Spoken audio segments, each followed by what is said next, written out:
Hey there, it's me, Tech Sergeant Chance Johnson for the 140th podcast, along with my co-host today, Tech Sergeant Michelle Alvarez, also with 140th Public Affairs. Today we're joined by Captain Brett Campbell, one of our drill status chaplains. How are you doing today, sir? I'm well, thanks. Good. I'd mentioned that you're a drill status guardsman. What do you do as a civilian full-time? So I am a chaplain at the VA hospital here in town. Okay, here in Aurora then? Yeah, okay. We're on Colfax. One thing that's unique about you that I've heard anyway is that you are not only a Buddhist chaplain, but you're the only Buddhist chaplain in the entire Air Force. Is that right? That is correct. I actually grew up Catholic, and when I got to college, I studied philosophy and just started moving away from religion as a whole, but really experienced kind of what, I think a lot of young people experience when they move away from home and start to try and figure themselves out. A lot of depression, a lot of questioning what I'm doing. Like existentialism. Exactly. So I then started coming back around to kind of those questions of who am I? What am I doing? How can I find happiness in my life? And that led me to meditation. And at the time, this was early 2000s, and the internet was still pretty young, and I would search for ways to meditate online and didn't find a whole lot, but it kind of moved me in that direction. And so one day I was at a bookstore and I was searching for just philosophy books, and they had a small section on Eastern philosophy. And I came across this book that was called Awakening the Buddha Within. I had no idea what Buddhism was, but I was like, this sounds interesting. So I picked it up and read it, and just something kind of felt right as I read that book. Something clicked for me. And so that moved me in the direction of reading more of Eastern philosophies, Hinduism, Buddhism, Taoism. And eventually, the more I read about Buddhism, I really kind of connected with that. And so I joined the Peace Corps after I finished my undergrad and chose to go to Asia, and they put me in Mongolia, which was a Tibetan Buddhist country. And so I had a lot of time there to do a lot more reading, but also kind of experience that culture of Buddhism and what that was, and decided to come back and study Buddhism in grad school. And that's kind of what led me to chaplaincy. I wasn't necessarily looking to become a chaplain, but I wanted to do something that was a little more applied with my Buddhist studies. And so the program that I started was a chaplaincy program, and that kind of just led me to where I am now. And so when was this that you went into the chaplain program?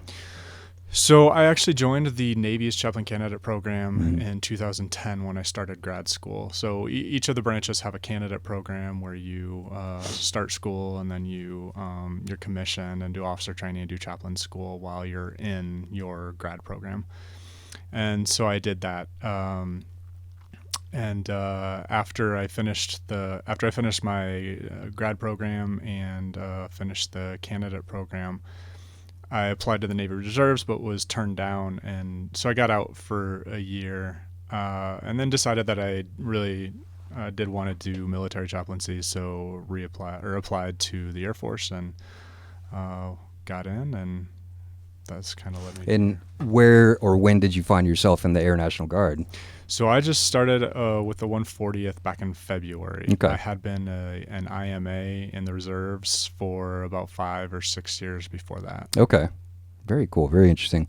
So I think one thing that maybe there's a misconception sometimes, or folks don't realize the services that chaplains can provide because perhaps they don't feel like they can relate or identify with a Christian chaplain, or we also have a rabbi as one of our chaplains. Yeah. and even maybe somebody doesn't even subscribe to any sort of religious belief or ideology or anything. And do you think that you might be able to accommodate those people in a way that is unique to your belief system and background? Yeah. So, first off, I think it's important for people to understand that, chaplains aren't necessarily going to approach them from a religious perspective. They're going to approach them as a human. Well, and that's another misconception, right? Like, you don't have to go to a chaplain just for religious, exactly, counsel or guidance. Exactly. Yeah. Exactly. But I understand where people can be really put off by chaplaincy because of maybe their history or the preconceived ideas that they have of what chaplaincy is. And so in that sense, especially for people who maybe have no religion or have had bad experiences with religion, I do find that they are more open to talking with me. Buddhism, has a pretty there's a positive view of it in our culture, and so also there is when I teach people about Buddhism, I like to say that it's actually, I think, better to view it through a psychology lens than through a religion lens. That's not to say that Buddhism is not a religion, but I think there is a lot of Buddhism that Western psychology has actually adopted because it is just about working with the mind. And so people, I think, are more open to talking to me because of that, because it's not necessarily, it's not a religion that it looks like the religion that they might be thinking of. It's maybe a little bit more open to all sorts of backgrounds and yeah. I think that's a good way to put it. My understanding of Buddhism is that it's not about making people Buddhist. From the Buddhist perspective, it doesn't matter if you're Christian or Jewish or Muslim or any other religion. As long as you are using your faith tradition to become a more compassionate, kind human being, then that's all that Buddhism is doing. So your religion is great if that's where it's taking you. So to somebody who's listening who may not really be familiar with Buddhism, would that be in a nutshell how you would describe it, or what would be like a broad overview of this is Buddhism? Yeah. My elevator pitch. Yeah. So like I talked about, viewing Buddhism through a psychology lens, really Buddhism comes down to working with the mind. So essentially what it says is that we create our suffering in life by misperceiving our world. We view things based on our history, our upbringing, our education, our culture.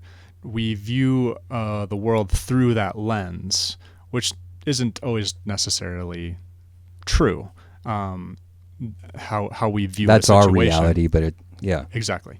So Buddhism is about working with our minds to view reality more clearly, to try and strip away the lens that we are currently seeing things through, and seeing it a little more stripped down, like pragmatically or practically.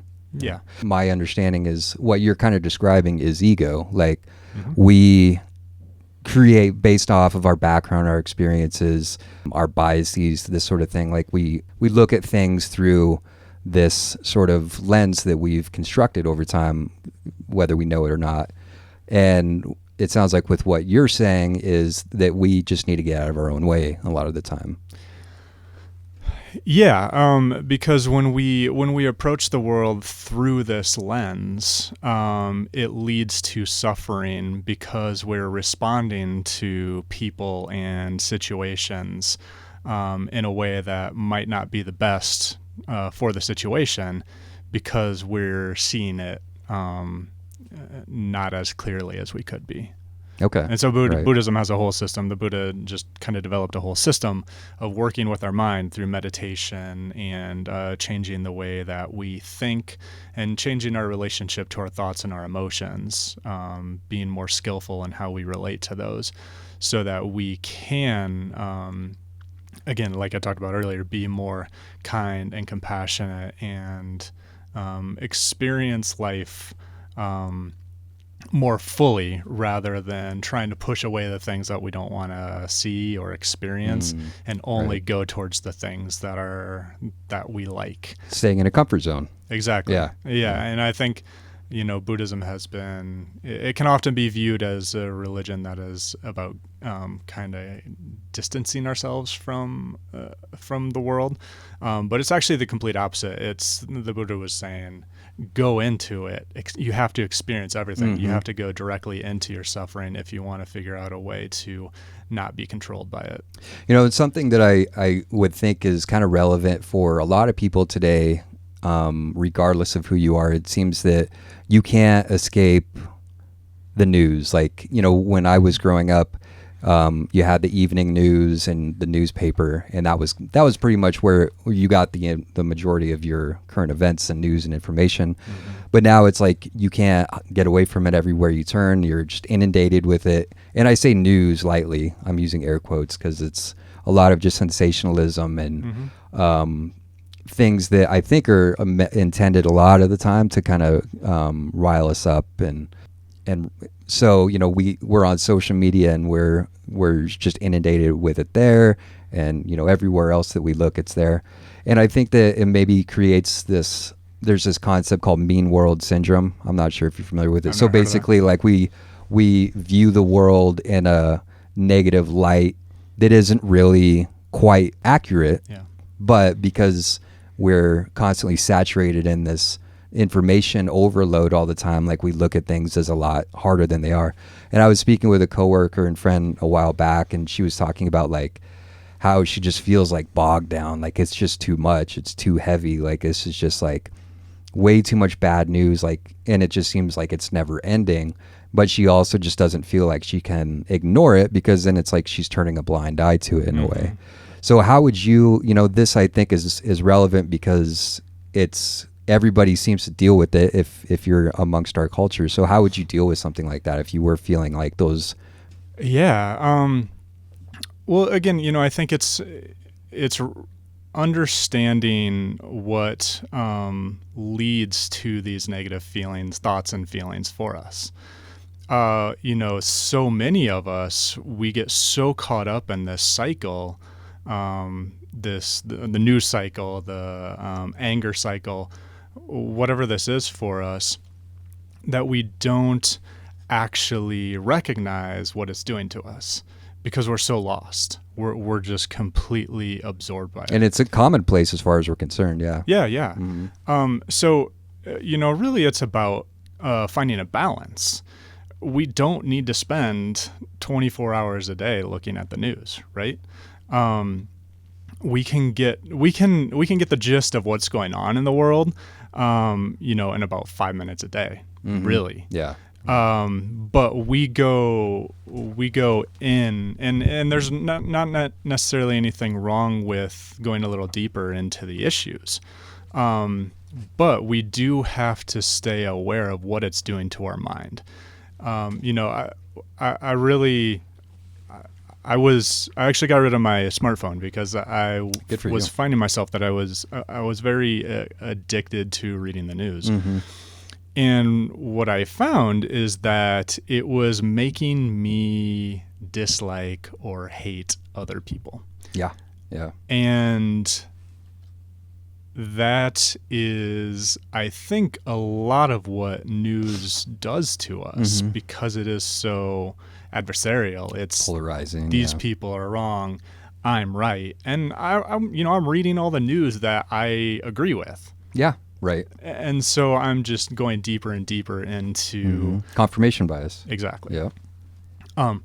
So I think what Buddhist practices could bring to this, and I think this exists in all religions, but is really, number one, to bring awareness to what all of this is doing to our mind, what it's doing to our bodies. If we're not aware of it, there's nothing we can do about it. And I think that's where most of us are. We're so lost in it that we don't see it. So awareness is number one. And that comes through stepping away. Again, not 100% stepping away, but starting to pay attention to see what things, how things actually impact us. And if we find that things are impacting us, that they are making us more angry, more hateful, that I don't think that's helpful.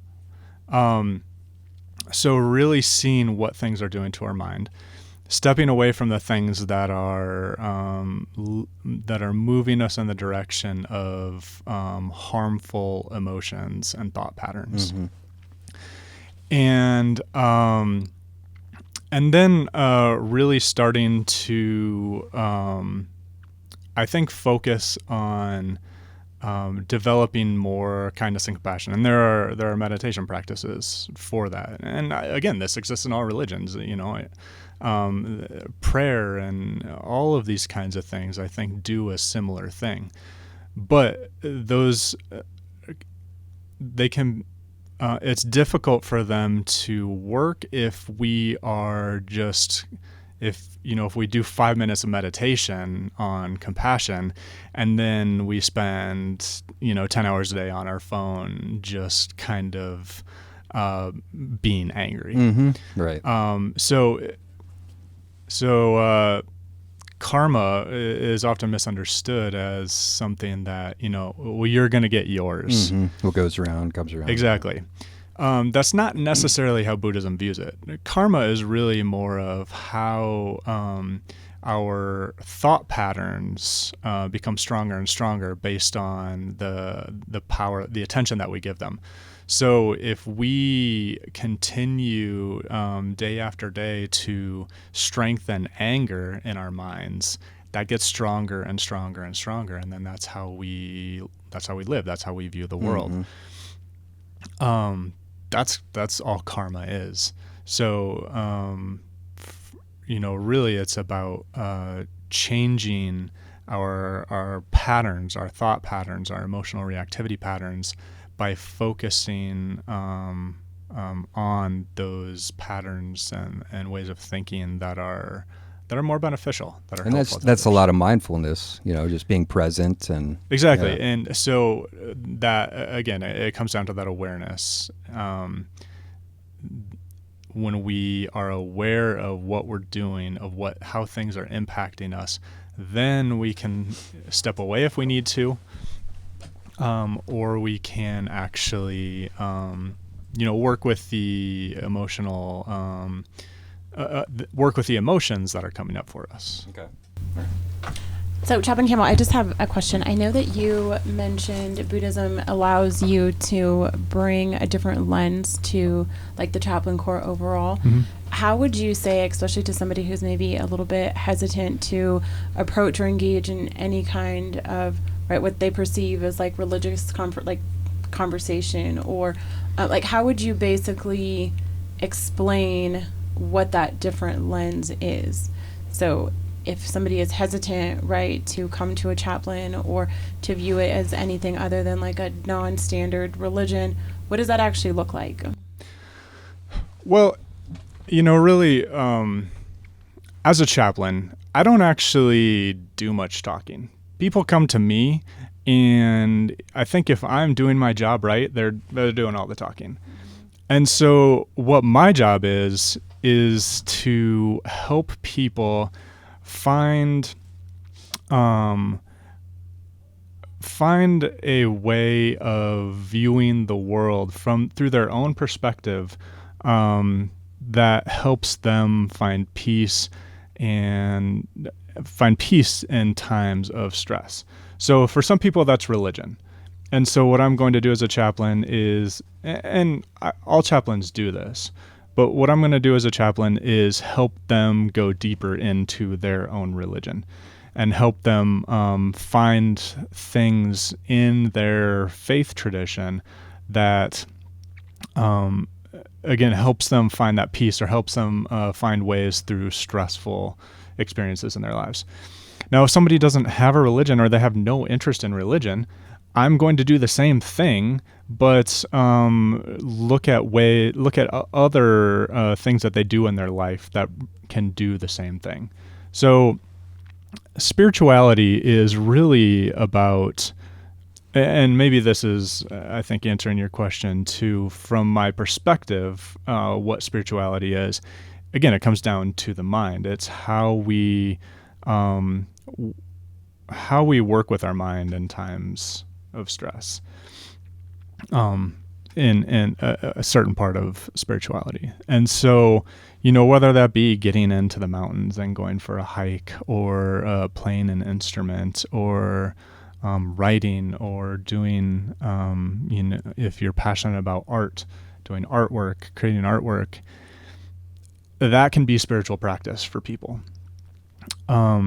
And so what I'm really going to do as a chaplain is help them find those practices, and then also help them understand how those practices can encourage a more healthy way of viewing their situation, or dealing with their situation. Yeah, no, that makes perfect sense. That's awesome. I just want to make sure that people are aware of how they can reach you, when you're available, what's the best way to contact you? That's actually a good question. So I am a DSG, so I am available, on drill weekends. During the week, I can definitely support people if I have time. But the best way to definitely get a hold of me is at the chapel on drill weekends. Okay. All right. And where's that located? Just remind us. That is building 801, and it is, most people have to get a CAT card, so it's right next to the Deer's office. All right.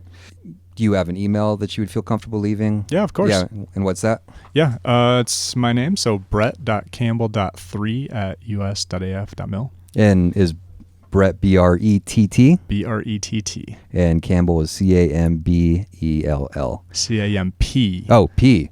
B-E-L-L. C-A-M-P-B-E-L-L. Anything else that you want to leave us with? No, I think everything we've been talking about, I think it's important for people to understand that chaplains are not necessarily about religion. If somebody wants to bring their faith to a meeting with a chaplain, then we are happy to support them in that. But you don't have to be afraid of the chaplain if you don't have religion, because it's not about that. Again, it's really about helping you find something in your life that helps bring more peace, relaxation, and also resilience into your life. It's about working with you and where you're at to live a happier and healthier life. And that's really what the chaplains are here for. Okay. Anything else, Tech Sergeant Alvarez? Nope, that's all that I have. All right. Well, thanks so much. Thank you. Of course. Thank you. Thanks.